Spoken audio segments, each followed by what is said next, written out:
Hey friends, welcome back to my channel. If you're still wondering whether you should get an economics degree or not, or if you just want to know what's my experience like after graduating in economics in the workforce for about 2 years already and how helpful that degree has been for me, I'm making this video for you. So just to answer the question of whether it's worth getting an economics degree or not, we should first understand why do we even want a degree in the first place. It could be because our parents told us to get it, or simply because we want a job, and many companies have that as a minimum requirement nowadays. But it can also be because everyone is doing it, right? So we have to compete with each other for jobs. And studies have generally shown that people with higher education earn more, so getting a degree means that we are more likely to make a decent living. But really why and how does a degree really help with that? So I will just go deeper into this topic through this video. Is it worth it? The short answer is yes, it's worth it, but it isn't necessary to get a job. We can get it easily at any education level, but with a degree, it makes it easier for us to get a higher paying one. So first off, what is a degree? A degree is really made up of modules, lectures, exams, and grades. And we take that in a community center called a university, and there are student groups to study with, and there are incentive systems to help us graduate by acquiring the necessary points. And after all, a degree is just an award that you get after completing a course of study. These days, the definition of a degree is blurred with online learning. Like, why not you just go online and just do and learn the same things? Like, why do we need to spend like $30,000 just to learn in class, just to learn in a university? Simply because we learn better. We have live professors to explain to us concepts and just make us feel like good students, and then we can ask them all the questions we want and just go down the rabbit hole of concepts until we finally understand them. Learning things in person can also make it more engaging and less distracting when we are just learning at home. And what a university also does is that they have already fine-tuned the course to make sure that the things we're learning are truly the things that the world needs. And we are tested with exams and assignments to make sure that we get it.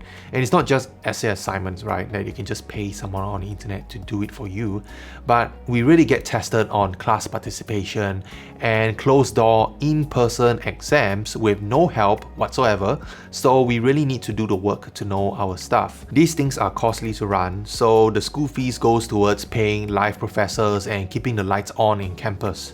And there's also some bonus points for associating ourselves with the brand of the school in our resume, because there are obviously people at the top who are doing the networking and the marketing for us, so that companies out there know that they can trust the university. And finally, in the degree, we can also have an interactive campus where we mix around with students who are here to learn together, and there are many self-development opportunities there. So now we know what a degree is, let's talk about how helpful has an economics degree in particular been in my internship and career. Simply put, we get a foot in the door, and people out there like hiring managers have a general idea of what an economics degree is, and there are certain stereotypes that work in our favor. So if you think about people in banking and finance, government sectors, and MNCs, these people like us because we come across as someone who is familiar with money and knows how to make money. But wait, what about all those things we learn in exams and all the kind of stuff we learn in class, right? How useful has those things been? In economics, we generally work a lot with numbers and graphs and theories about how the world works. So in the real world, we also look at the problems in the same way using graphs and data and theories. And businesses generally like that because it makes a lot of sense. But 99.9% of the stuff that I learned in school is not being used actively in the real world. First, I can confirm that in all my internships and work experience, I have never ever used some supply and demand equations to solve a problem at work. But I have looked at tables of data in Excel to track business outcomes. So since I'm comfortable with numbers and theories that I've learned in economics, I can easily understand generally what's going on in the business. What do I encounter at work 99% of the time then? Projects and deadlines. In each project, there is always something new to learn. It can be some official document online or some internal information created by someone up there, and we need to learn how those things work in order to do the job. So how then has a degree helped me in those areas? A degree has helped me to learn the hard stuff and do them. So along the way of doing all the mathematical equations and drawing all the graphs and doing all that and going through hundreds of economic theories, I felt like I have developed a rigorous mental stamina that has helped me to go a long way in real projects. So if I can compare university to like basic military training or like national service, right? Then the real jobs are like going to the real actual wars that we fight. So here's what happens in my real work experience, right? Every day we learn something new about the project. Usually it comes from emails. And then we start to do the next things correctly using what we have just learned by connecting the dots with what we learned today, with what we learned yesterday, so that we can do the things that we want tomorrow. So it's really just general as that, right? And I felt like I've become effective in doing that because in a degree, we generally learn new information, like from lecture 1 to lecture 2 to lecture 3, we gradually get some new information and then we study them for an exam that we want to get an A in the end. These things that we learned are not some trivial ABC primary school stuff. We dealt with some really hard things in economics that takes weeks and sometimes even months to understand. And in the real world, things can be a little different and a little harder to understand. So I think that's where a degree can be really helpful because we have built up that mental muscle and we have the potential to solve real world problems which are actually just slightly different from the theoretical ones that we have solved. So through every internship and work, I've always learned something new about a project first before I could help out. And our managers generally have a very small amount of time to invest in training and they want us to get it like the faster the better, right? The faster that we understand what they're trying to teach us, the better, so that we can start contributing. And I bet that there is very few projects out there that readily uses what we've already learned in economics.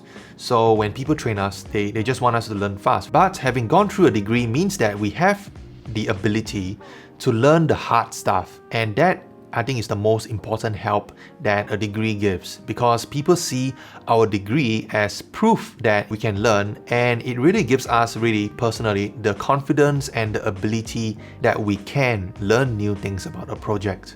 So this argument can apply to any degree out there, right? Like law, engineering, math and science, and an economics degree can then be seen as a general degree in my opinion, so that we can do many project-related jobs out there which don't use the things that we were taught in school.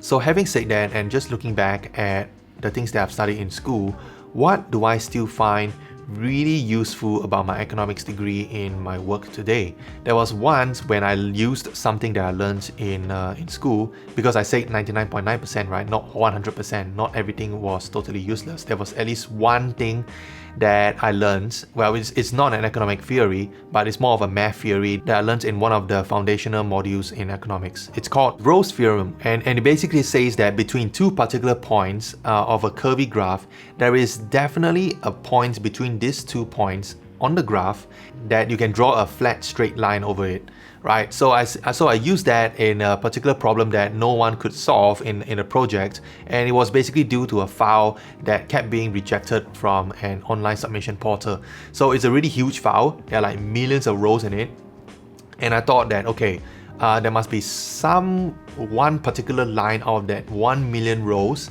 that is causing the rejection, right? Like how do I narrow down from that 1 million rows to that one particular line or that few lines that is causing the problem? So using this theory, I split the file into two, right? I just simply find the midpoint between the two and tried submitting the one on top and then submitting the one below. Definitely there's going to be one of them that's going to cause the rejection, right? If both of them causes the rejection, then I will further split the file until I could find one part that is one part that passes and one part that fails. And for the part that fails, I would further split it into half again, so that there will be, some point in between that would be causing the rejection, and then I will further split it half and half and half again until I can finally narrow it down. So I split it like 10 times before it narrows down to a reasonable file size that we could scrutinize using what we know about the file to find what's really wrong in it. And we eventually found it with the help of some of my other teammates as well. But I think this whole general idea of splitting was thanks to this Rowe's theorem that I learned in school that really gave me the inspiration to try this out. So generally, the economic stuff that I learned has opened many doors that I could pursue as a career, mostly on the technical side of things, like dealing with data. For example, because I work with a lot of data and statistics, right? I could pick up Tableau, which is a commonly used software to do pretty presentations and charts from data. Or I could learn programming like Python and R to get into some of those more hardcore statistics, right? Which is slightly easier to me because I already know some of the basics. But sadly, programming isn't for me, so I didn't go down that route, even though I did see the potential to lead to some very lucrative jobs. And lastly, the thing I find useful about my degree is the relationships that I've built up over time through my 4 years there. I've gotten to know some really interesting people, people who are smarter than me, so I still keep in touch with some of them today, and I believe that I've grown better after mixing around with them. But even with these benefits, there are still things that I still wish I had learned. So in what areas is an economics degree not good enough? Well, an economics degree really is just about numbers and theories, right? There is very little on the personal development side of things, like how to take effective notes, how to learn faster, how to manage a project, how to steer a difficult conversation, and how to, work with all sorts of people and how to speak up in different situations. All these things are highly valued in the workplace also, and could mean a difference between getting a job or not in the interview room. So because the degree didn't really teach me these things, I had to learn it by myself. Although we learn theories about how the world works, things are slightly more unseen and unpredictable. So even if we are a strong learner, like we know and we can learn things very quickly, but a lot of the wisdom of what to do next comes from talking to the more experienced people in the business. And again, that's where all the soft skill comes in, right? And I think that's why an economics degree alone won't tell me enough of what I need to do. So my advice for those people who are just entering university or at different stages is this: pick something that you're really interested in. It helps you to go deeper, faster. It can be economics, right? Because it appeals to many people and it's fun to understand how the world works through data and graphs and mathematics. But if you're in the middle of a degree already and you're thinking of switching, consider if economics is something that you would study more than what you're currently studying. As some of you might know, I switched my study before. Previously, I was studying science, and then I decided to do more economics because I was more driven towards it. I felt like I could read more hours into it. So I think it really doesn't matter what you study. It really doesn't. What's more important is that we study something that we can fully embrace, that we really like and really want to know more, because that helps us to go longer and faster. I would also recommend building up the soft skills right now, right? Because it can take quite a long time to do those things, like speaking up in class and learning how to work with that particular difficult person in a group, right? All these things are some small stepping stones that can help us in the real world.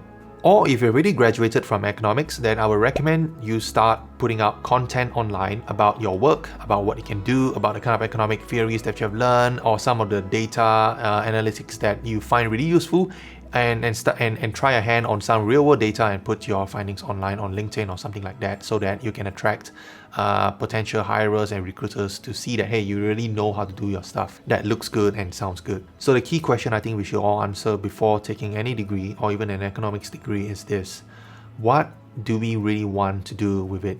Is there something in there that we could learn that could give us what we want? Probably if we are into money and we want to trade financial markets and make money trading stocks, options, bonds, and all that kind of stuff, you could potentially make a lot of money or lose them because there's always risk by learning financial economics. But again, there's no guarantee, right? But in any case, you will be taking away a strong ability to learn hard stuff and being comfortable with numbers and theories about how the world works. An alternate path that I came across recently while I was doing research on this topic is this thread on Seedly, where someone says that maybe it might be better to just get 4 years of work experience instead of doing a 4 years degree. I think most people would rather choose a safer path, which is to do both, which means you get a degree and then you do internships during your school holidays to get work experience too. I think either a 4 years degree or just 4 years of work experience alone is not good enough, because if we're just studying for a degree and have no work experience, then we miss out on the soft skills and the relationships that we could build in the real world. But if we are just working, right, then we may have a harder time to solve the bigger problems at work because we haven't really hardened our minds yet in university where we solve some real hard theoretical problems. But I think going for just pure work experience still has merit if you just focus on the soft skills and then you forego the hard skills, because you can still do really well in the real world with soft skills, right? Like in sales, trying to convince someone to buy your things, right? But I think this is a potentially higher risk approach with potentially higher payoffs, but also a weaker safety net. And so as most people in the real world are risk averse and are more comfortable working with numbers rather than persuading someone, I wouldn't recommend just doing 4 years of work experience in general. Because if you don't do a degree, which is the traditional route of organized learning, then you depend on some free resources which you can find online, and then you need to make sure that you apply some right level of critical thinking to find the right one. And then even if you can really find something that is truly trustworthy, then you need to start to organize things yourself, you need to give yourself the right assignments, you need to pace yourself, and all these things you really need to have the drive to complete, which a university would otherwise organize things for you. But if you really already know what you want, then you can learn things by yourself. For example, I recently saw a very inspiring example of how this lady in Malaysia became a UI UX designer by learning everything herself online. She started with a diploma in accounting and pursued a degree in law, but she eventually dropped out because she wanted to learn something that she's more passionate about, which is UI UX, and she just used Google and free online resources and she was able to successfully do that. So check out her inspiring video in the video description below. If you're comfortable taking a bigger risk, you don't actually need a degree. A degree can even be a barrier to your goal if you want to get there through another way. So we could skip a degree and just go all in into learning what we want, everything by ourselves. What we see online are successful examples of people getting there, and we don't necessarily see the unsuccessful ones. So if you don't know what you want yet and you prefer a clearer, safer option of getting a corporate job, like me when I was younger back then, and you want to have more options to choose from later, then getting a degree is still the preferred choice to land a stable job, to work for companies who want degree holders to work for them. Do check out the rest of this thread in the Seedly forum, which I'll also link in the video description below, as there are plenty of good advice and responses over there. So just a quick update for you if you have managed to watch all the way till the end. I have been approached to join this mentorship program with 850 other professionals to mentor students who are between the age of 16 to 28 years old on a one-to-one basis to help them navigate the transition between school and work. And I'm really proud to be part of this program because I've seen all the other professionals and they are way more qualified than me. You know, they are like many years of a work experience, whereas I only had like 2 years of work experience, right? But I'm still glad to be invited to share my experience because I know that I'm not a guru, but I'm happy to be a beginner's guide. And there's this theory that a beginner can be a better teacher to a beginner rather than an expert or a master, because a master or an expert would have forgotten the kind of challenges that a beginner faces. So I'm very happy to share my experiences, and my conversations with 3 talented, driven young people who want to learn has given me some very interesting video ideas, which I'll be making full videos coming up soon about the kind of things that I've shared. So do subscribe if you haven't already, and I look forward to see you in my next video.